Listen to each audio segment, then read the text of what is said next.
नमस्कार, स्वागत है साहित्यिक चिरों चैनल पर। आज हम करेंगे गजानन माधव मुक्तिबोध द्वारा रचित कविता अंधेरे में। ये एक लंबी कविता है, इसको 8 भागों में विभाजित करके मैं पहले करवा चुकी हूँ। आज इसका हम 9वां भाग करेंगे, तो आइए इसकी व्याख्या देखते हैं। कवि क्या कहते हैं? रिहा छोड़ दिया गया मैं, कोई छाया मुख अब करते हैं पीछा। देखिए, इससे पहले जो हमने व्याख्या की थी उसमें हमने जाना कि कवि को पकड़ रखा था, उसके सिर में कील ठोकी जा रही थी, उसकी खोपड़ी में जो विचार आ रहे हैं, उसके दिमाग में जो विचार आ रहे हैं, उनको खोल खोल कर उन पुर्जों को एक तरह से तोड़ा जा रहा था कि विचार कहाँ से आते हैं, ढूंढो, पता लगाओ, क्रांतिकारी विचार कहाँ पर है। अब उसके बाद यहाँ पर क्या हुआ, उसमें हम देखते हैं कि रिहा अर्थात कवि कहता है कि मैं छोड़ दिया गया, क्रूर शासकों से वो मुक्त कर दिया गया, कोई छाया मुख अब करते हैं पीछा। लेकिन अभी भी उसे महसूस होता है कि कुछ ऐसी आकृतियां हैं जो उसके पीछे पड़ी हुई है। ये छायाकृतियां न छोड़ी है मुझको, जहाँ जहाँ गया वहाँ भौहों के नीचे के रहस्य में छेद मारते हैं संगीत। तो कवि क्या कहते हैं कि ये आकृतियां मेरे पीछे पड़ी हुई हैं, और ये आकृतियां कोई और नहीं बल्कि जासूस लोगों की है, अर्थात कुछ क्रूर शासक अब भी मेरा पीछा कर रहे हैं।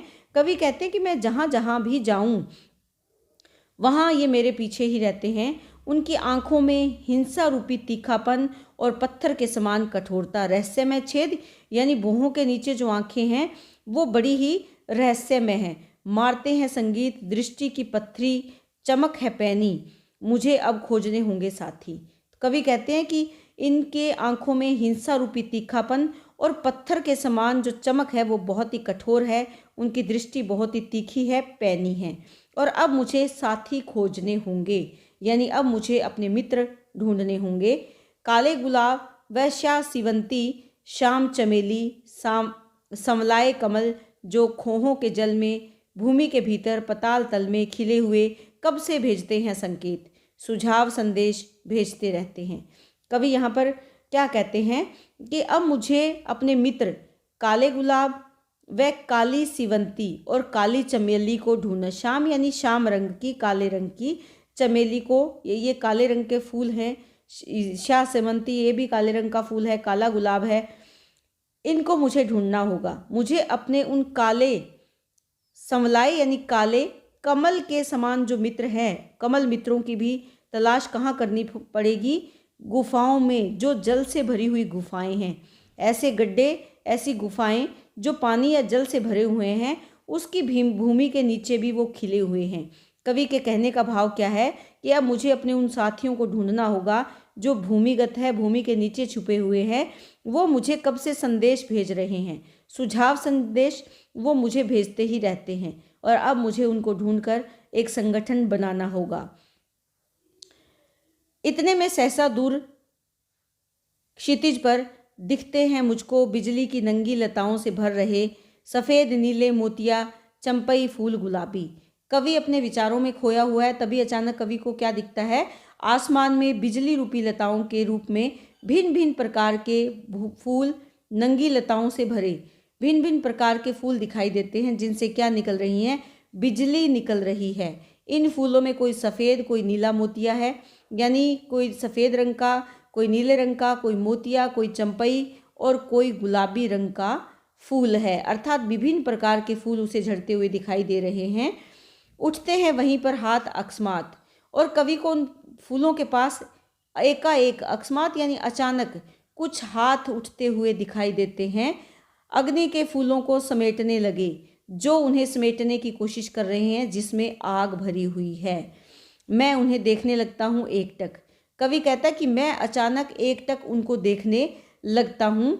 अचानक विचित्र स्फूर्ति से मैं भी जमीन पर पड़े हुए कुछ चमकीले पत्थर लगातार चुनकर, कि तभी अचानक मेरे शरीर में एक अलग प्रकार की स्फूर्ति यानी गति आ जाती है, और मैं ज़मीन पर पड़े हुए उन फूलों को, उन चमकीले पत्थरों को चुनने लगता हूँ, इकट्ठा करने लगता हूँ, बिजली के फूल बनाने की कोशिश करता हूँ। मैं उनको उठाकर बिजली के फूल बनाने की कोशिश करने लगता हूँ। यानी यहाँ पर जो कार्य हो रहा है, जो हाथ उठ रहे हैं, ये क्रूर शासकों के प्रति विरुद्ध का संघर्ष कर रहे हैं। कवि ने अनेक प्रकार के खिले हुए बिजली रूपी फूलों का जो सुंदर और मनोहारी चित्रण किया है, ये फूल क्रांतिकारी विचारधारा के प्रतीक है। जो चमकीले पत्थर उस जनसाधारण का प्रतीक है जिनमें जनवादी विचारधारा उत्पन्न हो गई है, या जिनमें जनवादी विचार जिनके मस्तिष्क में या जिनमें समाये हुए हैं। तो यहाँ पर कवि कह रहे हैं कि मेरे भी प्रस्तर करने की प्रतिक्षण रेडियो एक्टिव रत्न हैं वे भी। तो यहाँ पर कवि भी उनको इकट्ठा करते हैं, उनको फूल बनाने की कोशिश करते हैं। किसको? उन विचारों को। तभी रश्मि विकीर्ण यानी जो चारों ओर रोशनी है वो बिखर जाती है या रोशनी चारों ओर फैलने लगती है। मेरे भी प्रस्तर यानी पत्थर करते हैं प्रतिक्षण। तो यहाँ पर कवि क्या कहते हैं कि जो उन पत्थरों से भी बिजलियों की रश्मि या किरणें निकलने लगती है, रेडियो एक्टिव रत्न हैं वे भी। रेडियो एक्टिव यानी उनमें एक अर्थात उनमें भी एक अलग ही प्रकार की तरंग है, विद्युत तरंग है। किसमें? उन रत्नों में। तो यहाँ पर कवि ने उनको किसको? जो चुने गए फूल हैं जिससे कि एक क्रांति उत्पन्न करेगा, वो बिजली के फूल बनाने की जिनसे कोशिश करता है, ये वो विचार हैं जिनमें एक अलग प्रकार की तरंग है, एक अलग प्रकार की किरण है, एक अलग प्रकार की रोशनी है। बिजली के फूलों की भांति ही यत्न हैं वे भी, प्रयास हैं। जैसे बिजली के फूल यानी जनता के द्वारा प्रयास किए जा रहे हैं, उसी प्रकार वो भी एक प्रयास है। किंतु असंतोष मुझको है गहरा, लेकिन मेरे मन में बड़ा ही असंतोष का भाव है, यानी मैं संतुष्ट नहीं हूँ। शब्दाभिव्यक्ति अभाव का संकेत, कि अभाव का संकेत है। शब्दों के द्वारा बात को जो अभिव्यक्त करना है वो पूर्ण रूप से नहीं हो पा रही है। अर्थात कवि ये कहना चाहते हैं कि उनकी काव्य रचनाओं या कविताओं में जो भाव, क्रांति के भाव होने चाहिए, वो भाव अभी तक नहीं है, उनसे वो संतुष्ट नहीं है। काव्य चमत्कार उतना ही रंगीन परंतु ठंडा है, कि मेरी कविता का चमत्कार है तो रंगीन, लेकिन उसमें क्रांति का भाव नहीं है या जोश नहीं है। यानी कविता बाहर से तो सुंदर लगती है, लेकिन वो समुचित भावों को अभिव्यक्त करने में या भावाभिव्यक्ति करने में असमर्थ है। कवि कहना कुछ चाहते हैं, लेकिन वो संपूर्ण बात अपने काव्य के माध्यम से नहीं कह पाते। मेरे भी फूल हैं तेजस्क्रिय पर अतिशय ठंडे। कवि ये कहते हैं कि मेरे पास जो फूल हैं तेजस्क्रिय यानी तेजस्वी और काम में लीन, तेज भी हैं और सक्रिय भी है, यानी कार्य करने वाले भी हैं, लेकिन उनमें बहुत ज़्यादा शीतलता है। अर्थात कवि के विचार तो बहुत तेज हैं, चमकीले हैं, लेकिन उनमें वो ओज और तेज नहीं जो लोगों में क्रांति के विचार को उत्पन्न कर सके या लोगों को जागरूक कर सके। मुझको तो बेचैन बिजली की नीली ज्वलंत बाहों में बाहों को उलझा करनी है उतनी ही प्रदीप्त लीला। कवि यहाँ पर कहते हैं कि मैं अपनी भुजाओं में, मुझको तो बेचैन बिजली की नीली, कि मुझे जो बेचैन यानी व्याकुल है। क्या व्याकुल है? यहाँ पर कवि के जो भाव हैं, विचार हैं, तो वो कहते हैं कि मैं अपनी भुजाओं में या बाजुओं में नीली बिजली की किरणों को भरकर ऐसी काव्य रचना करूं जिसमें बिजली जैसी कड़क रोशनी हो, उसे मैं अपनी बाहों में उलझा लूं, अर्थात अपनी बाजुओं में मैं भर लूं। जिस प्रकार बिजली आसमान में चमक कर चारों ओर फैल जाती है, उसी प्रकार का कुछ ही ऐसी चाहते हैं कि उतनी ही प्रदीप्त लीला, उतनी ही तेज लीला मैं करूं, जैसे आकाश भर में साथ साथ उसके घूमना है मुझे। यानी संपूर्ण आकाश में मुझे उस बिजली, उस विद्युत को लेकर घूमना है। मेरे पास न रंग है बिजली का गौर की, भीमाकार हूँ मेघ में मैं काला, परंतु मुझको है गंभीर आवेश। यहाँ पर कवि ये कहते हैं कि मेरे पास ऐसी जो विचारधारा है या जो उसी प्रकार जैसे एक जनवादी विचार का प्रचार करूं, लेकिन मेरे पास न तो बिजली जैसा उज्जवल रंग है। वो जनवादी विचारों का प्रचार प्रसार तो करना चाहते हैं, लेकिन उन्हें लगता है कि उनके पास ऐसी शक्ति नहीं है, न रंग है, न ही बिजली का गोर, या न ही बिजली की शक्ति और चमक है। भीमा काय हूँ मैं, यानी बड़े आकार वाला हूँ। मेघ मैं काला, कि मैं तो काले रंग के बड़े आकार वाले बादल के समान हूँ। स्वयं को क्या कहा है उन्होंने बादल के समान कहा है, जो बड़ा है और बड़े आकार वाला है। कवि कहते हैं कि परंतु मुझको है गंभीर आवेश, लेकिन मेरे भीतर गंभीर आवेश हैं, अथाह प्रेरणा स्रोत का संयम, और मेरे मन में अत्यधिक प्रेरणा स्रोत का संयम है, यानी मेरा मन अपने लक्ष्य तक पहुंच सकता है, इस बात का संयम मेरे मन में है। अरे इन रंगीन पत्थर फूलों से मेरा काम नहीं चलेगा। कवि ये मानते हैं कि उन्होंने जो काव्य रचनाएं लिखी हैं वे रंगीन पत्थर के फूलों जैसी है, उनसे उनका काम नहीं चल सकता, यानी उनके जनवादी विचारों का प्रचार प्रसार नहीं हो सकता। क्या कहूँ, मस्तक कुंड में जलती सतचित वेदना, सच्चाई व गलती। तो यहाँ पर कवि कहते हैं कि मेरी समझ में नहीं आ रहा कि मैं क्या कहूँ, क्या करूँ, लेकिन मेरे मस्तिष्क रूपी हवन कुंड में जल रही है। क्या जल रही है? सतचित की वेदना, पीड़ा, जिस जन कल्याण की जो भावना है वो निरंतर जलती रहती है। मैं इस संसार को संपूर्ण सच्चाई बताना चाहता हूँ, लेकिन ये कब संभव है? ये तभी संभव है यदि मैं कविताओं की रचना करूँ, और वो कविताएं कैसी हो? सत्यचित की वेदना हो, सत्य की और हृदय की पीड़ा उसमें अभिव्यक्त हो। इसी बात को लेकर मेरे मस्तिष्क की सिराओं में, यानी मेरे मस्तिष्क में तनाव बना रहता है। मैं सोचता रहता हूँ दिन रात कि आज तक मैं ऐसी कविताएं क्यों नहीं लिख पाया। यहाँ पर कवि प्रतीकात्मक शब्दावली के माध्यम से स्पष्ट करते हैं कि जनवादी विचारधाराओं को आधार बनाकर सफल काव्य की रचना वे करना चाहते थे। हमने इन पंक्तियों में देखा अनुप्रास अलंकार है, पुनरुक्ति प्रकाश अलंकार है, रूपक अलंकार का सुंदर प्रयोग यहाँ पर कवि ने किया है। इसके साथ साथ कवि ने कुछ शब्दों का प्रयोग किया है, जैसे चमकीले पत्थर, बिजली, मस्तक कुंड। ये प्रतीकात्मक शब्द हैं जिनसे कविता में फैंटेसी का भाव लाने का प्रयास कवि ने किया है। अब अभिव्यक्ति के सारे खतरे उठाने ही होंगे। कवि यहाँ पर कहते हैं कि अब अभिव्यक्ति यानी अपने विचारों को प्रकट करने के लिए मुझे सभी प्रकार के खतरे उठाने ही होंगे, सभी परिस्थितियों का सामना मुझे करना ही होगा। तोड़ने होंगे मठ और गढ़ सब, कि मुझे सारी बाधाएं समाप्त करनी होंगी। पहुंचना होगा दुर्गम पहाड़ों के उस पार, तब कहीं देखने मिलेगी बाहें। कवि कहते हैं कि मुझे सभी प्रकार के खतरों का सामना करना पड़ेगा। अपनी अभिव्यक्ति के लिए सारे प्रकार के मठ और गढ़ों को मुझे तोड़ना होगा, यानी धार्मिक रूढ़ी। मठ और गढ़ किसका प्रतीक है? धार्मिक और सामाजिक रूढ़िवादिता का प्रतीक है। तो मुझे उनसे युद्ध लड़ना होगा या उनका सामना मुझे करना ही होगा। इसके साथ साथ वो कहते हैं कि मैं कठिनाई रूपी दुर्गम पहाड़ों के पार तभी पहुंचूंगा या तभी पहुंच पाऊंगा जब मैं रूढ़िवादिता का विरोध करूंगा, तब ही मुझे देखने को मिलेगी। जब मैं उन दुर्लभ पर्वतों को पार करूंगा तो मुझे लहराती हुई क्या देखने को मिलेगी? वहां पर बाहें, भुजाएं। किस रूप में? नीली झील के रूप में, जिसमें कि प्रतिपल कांपता रहता अरुण कमल एक। अरुण यानी सुंदर, सुनहरा या लालिमा लिए हुए कमल, जिसमें हर पल लाल कमल कांपता रहता है। ले जाने उसको धंसना ही होगा। झील के हिमशीत सुनील जल में चांद उग गया। कवि कहते हैं कि उस लाल कमल को लेकर मुझे झील के बर्फ जैसे शीतल और नीले पानी में प्रवेश करना ही होगा। धंसना होगा यानी प्रवेश करना होगा, लेकिन उस नीली झील को मेरा इंतजार करना होगा। आकाश में चांद उग रहा है और उसका प्रकाश चारों ओर फैल गया है।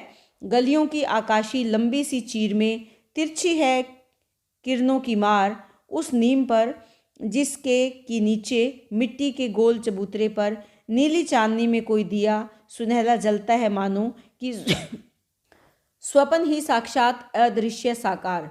तो यहाँ पर कवि कहते हैं कि आसमान में क्योंकि चंद्रमा उदय हो गया है और उसकी रोशनी में गलियों की आकाश लंबी सी चीर यानी चीड़ के वृक्ष के समान लंबी लंबी गलियों में आकाश अपना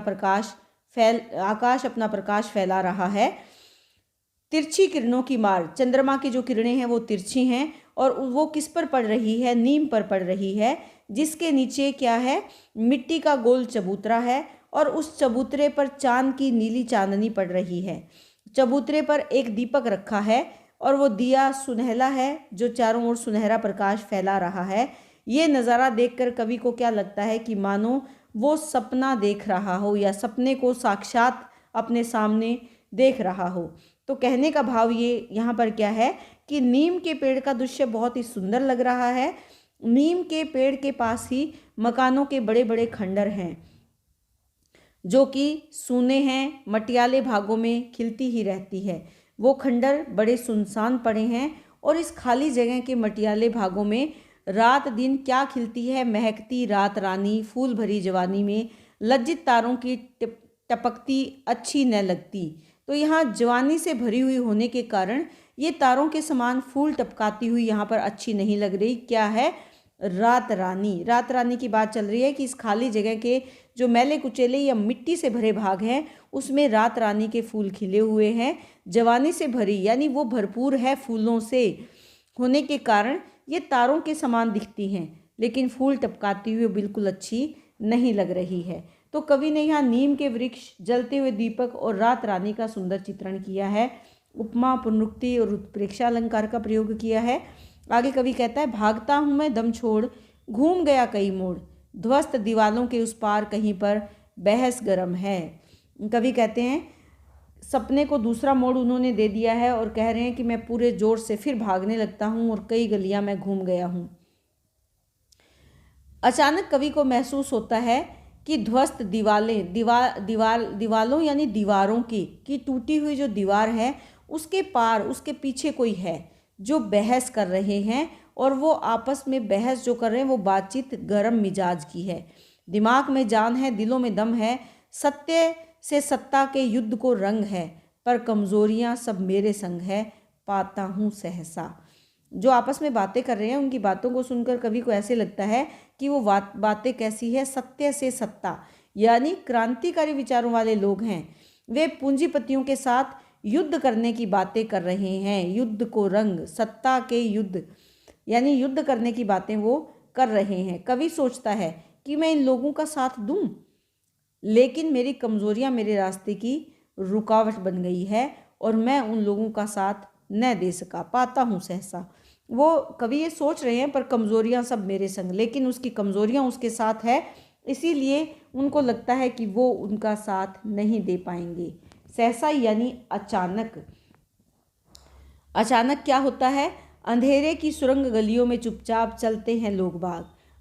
अंधेरे की जो शांत गलियां हैं सुरंग के समान, उसमें लोग बाग चुपचाप चल रहे हैं, दृढ़ पद गंभीर, कठोरता से अपने कदम रख रहे हैं, गंभीर भाव के साथ।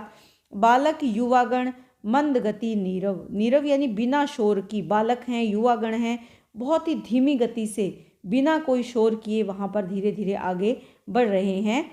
किसी निज भीतरी बात में व्यस्त हैं, कोई आग जल रही हो तो भी अंतस्थ, कि यहाँ पर ये भी प्रकट नहीं हो रहा कि कोई किसी के दिल में आग जल रही है, वो भी उसके अंतस्थ है, यानी बाहर उस बात को अभिव्यक्त नहीं कर रहे। कवि के कहने का भाव क्या है कि उनके दिलों में अगर अत्याचारी शासकों के विरुद्ध कोई क्रोध की अग्नि भड़क भी रही है तो वो उसे बाहर प्रकट नहीं कर रहे हैं। विचित्र अनुभव, जितना मैं लोगों की पांतों को पार कर बढ़ता हूँ आगे, उतना ही पीछे मैं रहता हूँ अकेला। पश्चात पद हूँ पर एक रेला और पीछे से चला और अब मेरे साथ हैं आश्रय अद्भुत।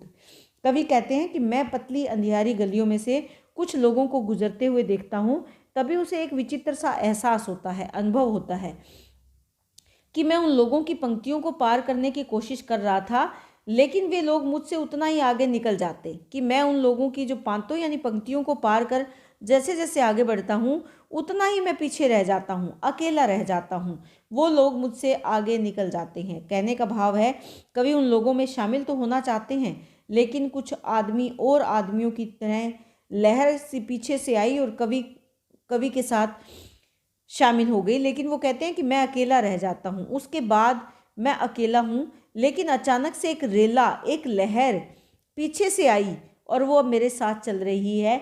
ये बड़ा ही हैरान करने वाला कवि को प्रतीत होता है। लोगों की मुट्ठियाँ बंधी है, जो लोग कवि के साथ जा रहे हैं उन लोगों की मुट्ठियाँ आपस में बंधी हुई है।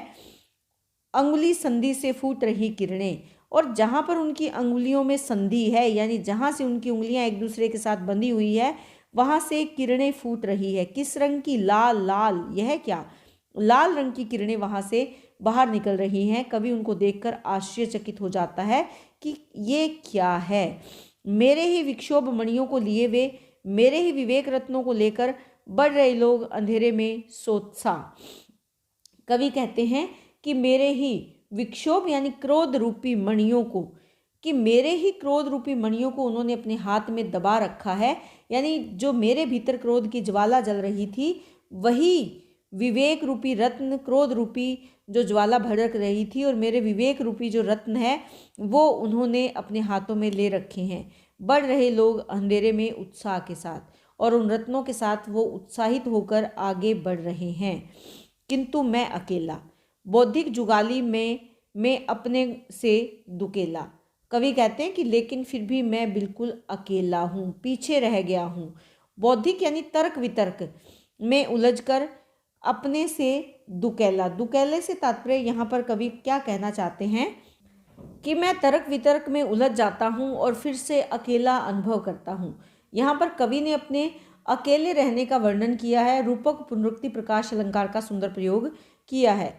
गलियों के अंधेरे में मैं भाग रहा हूँ, इतने में चुपचाप कोई एक दे जाता पर्चा।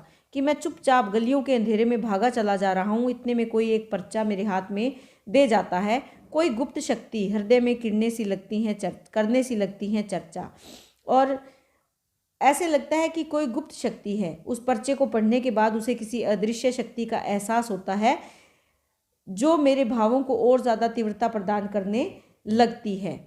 मैं बहुत ध्यान से पढ़ता हूँ उसको आश्रय, उसमें तो मेरे ही गुप्त विचार, वह दबी हुई संवेदनाएं, वह अनुभव, पीड़ाएं जगमगा रही है। यह सब क्या है?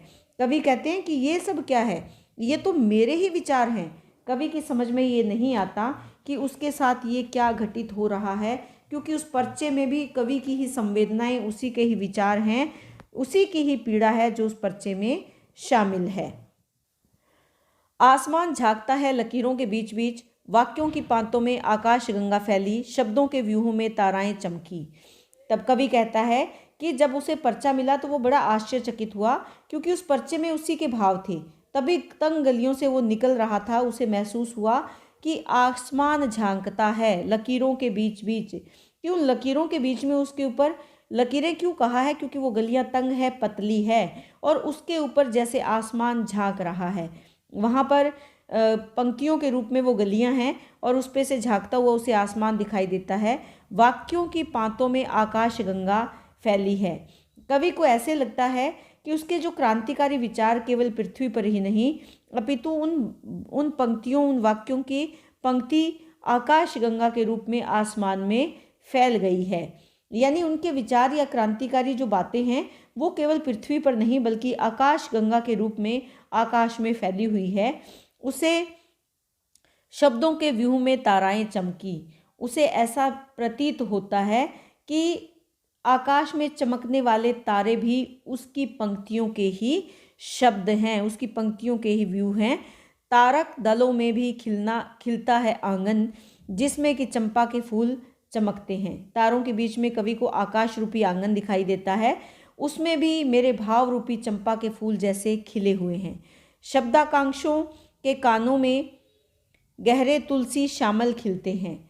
तो यहाँ पर शब्दाकाशों के कानों में गहरे तुलसी, तो कवि का यहाँ पर कथन क्या है कि फूल रूपी जो सुंदर मुख के माध्यम से चारों ओर फैल रहे हैं, अर्थात सभी जो आकाश रूपी आंगन है उसमें उसे तुलसी के सांवले चेहरे खिले हुए दिखाई देते हैं। शब्दों की उच्चता के कानों में तुलसी के जो श्याम रंग का मतलब क्या है? सांवली जो तुलसी है, सांवले चेहरे खिले हुए दिखाई देते हैं। चमकता है आशय, मनोज्ञ मुखों से पारिजात पुष्प महकते। पारिजात पुष्प महक रहे हैं। तो यहाँ पर कवि बताना चाहते हैं कि फूल रूपी सुंदर मुख के माध्यम से चारों तरफ फैल रहे हैं, अर्थात सभी फूल कवि की चेतना के प्रतीक रूप में चमक रहे हैं, जो कि चारों ओर फैल रहे हैं, महक रहे हैं। और इसके साथ साथ यहाँ पर जो शब्द है मनोज्ञ, ये मनोज होगा। मनोज का मतलब होता है सुंदर। चमकता है आशय, क्या सुंदर मुखों से, कि सुंदर चेहरे किसके? फूलों के। पारिजात पुष्प महक रहे हैं, चारों ओर चेतना के प्रतीक रूप में इन फूलों को उन्होंने लिया है।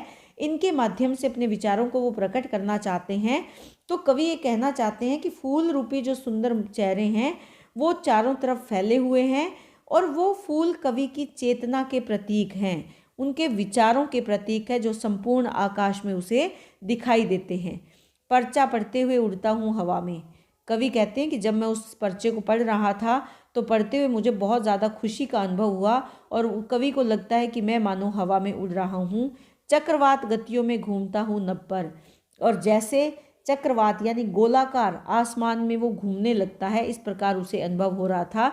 जमीन पर एक साथ सर्वत्र सचेत उपस्थित, सचेत यानी सावधान होकर, सर्वत्र सब जगह चारों ओर।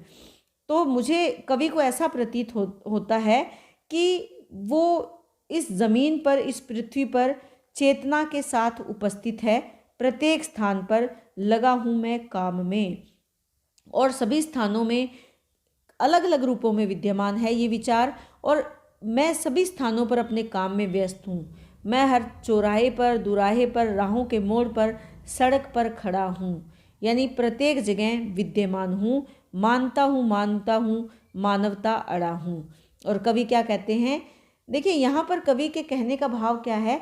यहाँ कवि स्वयं नहीं खड़ा हर जगह, उसके विचार खड़े हैं, जो उसके विचार, क्योंकि कवि ये कहते हैं कि पर्चे में जो है वो मेरे ही तो विचार हैं।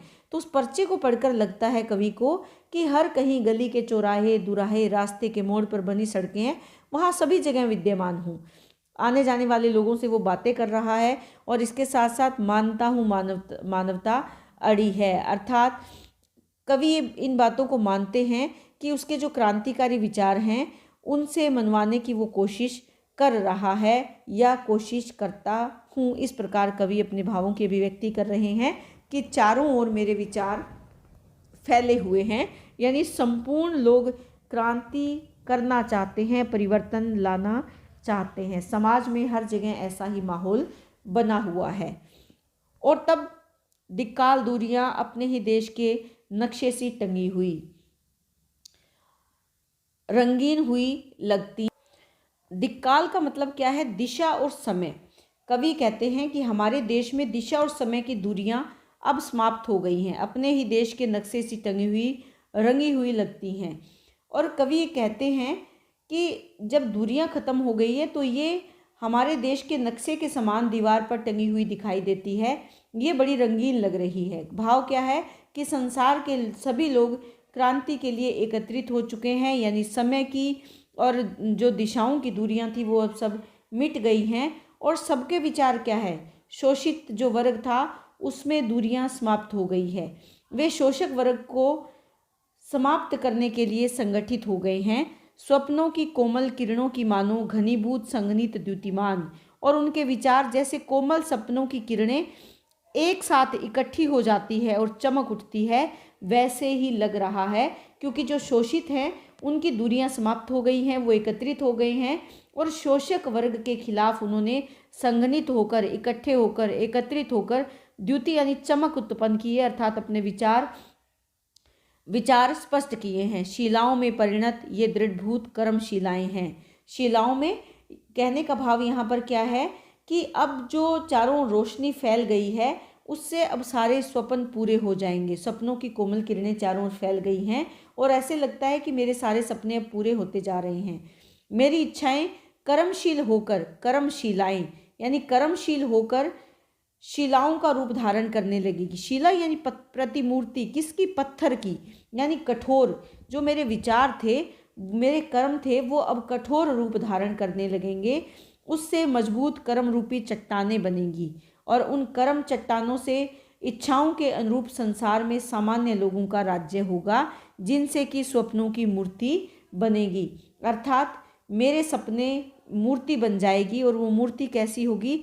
समित सुखकर, समित यानी मुस्कुराती हुई और सुख देने वाली लगेगी, जिसकी किरणें ब्रह्मांड भर में नापेंगी सब कुछ, और संपूर्ण ब्रह्मांड में वो किरणें फैल जाएंगी।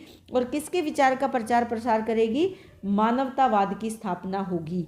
तो यहाँ पर कवि कहते हैं कि मेरे जो कर्म है, मेरे जो कार्य हैं, वो पत्थर के समान कठोर होंगे, और उससे मेरे सपनों की मूर्ति, सपनों की मूर्ति क्या है? अन्याय का विरोध करके एक मानवतावादी समाज का निर्माण करना, वो मूर्ति बन जाएगी। उसके चेहरे पर एक खुशी होगी और उसकी किरणें संपूर्ण ब्रह्मांड में, संपूर्ण विश्व में फैल जाएगी। अर्थात जो शोषित वर्ग है उसके जीवन में भी खुशी की लहर आएगी या समाज में मानवतावाद की स्थापना होगी। सचमुच मुझको तो जिंदगी सरहद सूर्यों के प्रांगण पार भी जाती सी दिखती है। कवि कहते हैं कि सचमुच ऐसे लग रहा है कि जीवन की सीमाएं अब पृथ्वी पर नहीं बल्कि कहाँ जा रही है, सूर्यों के प्रांगण में, यानी सूर्य लोक को पार कर रही है। अब जिंदगी की सरहदें बदल चुकी हैं, वो विस्तृत हो गई हैं, लंबी हो गई हैं और अब वे सूर्य के आंगन में या सूर्य लोक में पार करती हुई उसे दिखाई दे रही हैं। मैं परिणित हूँ अर्थात बदलती हुई या बदली हुई। कवि में कहने की आदत नहीं पर कह दूं, कविता में कहने की आदत नहीं पर कह दूं, वर्तमान समाज में चल नहीं सकता। कवि कहते हैं, ये घोषणा करते हैं कवि कि कविता के माध्यम से नहीं कर सकता, लेकिन फिर भी मैं ये स्पष्ट करना चाहता हूँ कि वर्तमान समाज में अवश्य बदलाव होगा। आर्थिक विषमताओं से ग्रस्त समाज अधिक दिनों तक नहीं चलेगा। पूंजी से जुड़ा हुआ हृदय बदल नहीं सकता। स्वातंत्र्य व्यक्तिवादी छल नहीं सकता मुक्ति के मन को, जन को। तो यहाँ पर कवि कहते हैं कि जो पूंजीवादी केवल धन का संग्रह करने में लगे हैं, उनके हृदय को तो नहीं बदला जा सकता।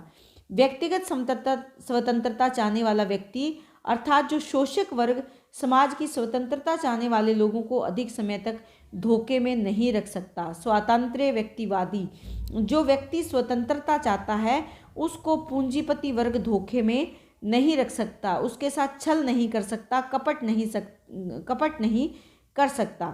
कवि के कहने का भाव क्या है कि पूंजीपति केवल अपनी स्वतंत्रता के बारे में सोचता है, अन्य लोगों की स्वतंत्रता के बारे में नहीं सोचता। मुक्ति के मन को, जन को वो महत्व नहीं देता। यानी मुक्तिवादी विचारधारा के जो लोग हैं या शोषित या समाज का जो सर्वहारा वर्ग है उसका उत्थान करने के बारे में, उसके प्रति, किसके प्रति, जो पूंजी से जुड़ा हुआ हृदय है वो नहीं बदल सकता। यानी वो पूंजीवादी विचार नहीं बदल सकता। लेकिन कवि को ये आशा है, एक उम्मीद है कि ऐसा समय भी आएगा, ऐसा बदलाव भी आएगा। परंतु यहाँ पूंजीवादी विचारधारा को स्पष्ट करते हुए कहा है कि पूंजीवादी व्यक्ति कभी भी स्वतंत्रता की बात नहीं कर सकता, व्यक्तिवाद की बात नहीं कर सकता, मानवतावाद की बात नहीं कर सकता, लेकिन वो छल भी नहीं कर सकता।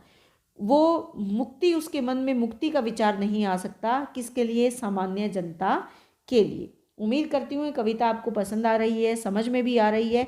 ये वास्तव में ही लंबी कविता है, इसीलिए जुड़े रहें। चैनल को लाइक करें, शेयर करें और सब्सक्राइब करें।